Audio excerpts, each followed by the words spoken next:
guys, I'm Damesies from the Omnic Post with an update on Overwatch 2. What a rough and eventful release date yesterday. In case you don't know what I'm talking about and you just ended up here by googling bearded men that yell at random stuff. Yesterday, Overwatch 2 was released. A game that I've been waiting for over 3 years. It was a joyous occasion, but things did not go as expected. Let me give you a peek behind the curtains of how I work around here. I recorded yesterday's video before the actual release. Cheeky, right? But that is because I had to start my stream the moment the game released. Twitch.tv/DamesiesTV. And I recorded 3 versions of that same video, each commenting in a different way on how smooth the release went. So how did it go? Well, first off, they released the game an hour earlier than they initially announced. Not cool, Blizzard. I was still in the shower. I didn't have my din-dins yet. But I guess they wanted to get ahead of the influx and attempt to make this the smoothest release in gaming history. And to be honest, for that first half hour, things went okay. I could log in, play games. It looked like they were going to ace this. But then cracks started to show. The occasional disconnect. But I could still log back in instantly. So I just said, fine, little hiccups. It happens. So I decided to publish the video that said the release is going okay. There's the usual issues, but fine, as you might have seen. Because in the end, the release of a new game is always messy. Especially when it's an online game. And sure, with all the new cloud systems, developers are able to kind of scale the servers, but there's limits to everything. Especially if you take in consideration that the demand on release is way higher than the days or hours after that. Because everybody's so focused on that release moment. After that, people kind of go back to their regular schedule. While most people do. Because we tend to need some sleep, some food, the occasional shower. So sometimes even the scalable servers can't keep up. On top of that, they kind of had a few bugs that caused issues, miscalculations, issues with transferring the servers from Overwatch 1 to Overwatch 2, and there were a few DDoS attacks, which are basically hackers trying to overload the servers, and I guess they succeeded.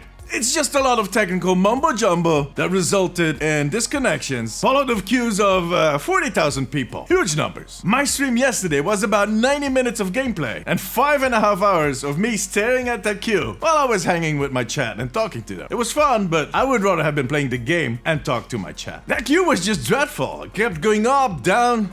At some point, I even think it went sideways a little bit. Not sure though. On top of that, there's reports of people not getting their watch packs, for instance. Or that they're missing skins, currency, that their accounts didn't get merged. There even were people that suddenly got a huge stack of competitive points, which they used to buy golden weapons. And I'm sorry to say, guys, but those golden weapons might disappear somewhere soon. Because as of today, the situation seems to be stabilizing. On PC, the queues are close to gone for now. That might change later today when everybody gets back from school, work, and whatever you guys do during the day. Console players, on the other hand, are still kind of struggling at this point, at least in some cases. And if you make it in today, don't be too worried if you see your cosmetics are missing or your currencies are gone, because that is going to be the next thing they'll fix. They actually have a list up on the forums that explains everything that is going on, all the bugs that they have found. So go check it out, I'll leave a link in the description. But like I said, we can expect a few update patches in the next few hours or days that will fix all of these issues. By Friday, the sky should look a lot clearer already. But all in all, this release has been rough. Worse than I expected. On the other hand, it could have been worse. A lot worse. And once you make it into the game and you kind of ignore the currencies that are gone, it is pretty awesome. I am having a blast with the game, but that is something I'll be talking about in Sunday's Omnic Recap. Now tell me, did you make it into the game? And did you see any weird bugs? Let me know in the comments. Join me during my streams on twitch.tv/DamesiesTV. I'm streaming every evening this week. So come join us and make sure to subscribe for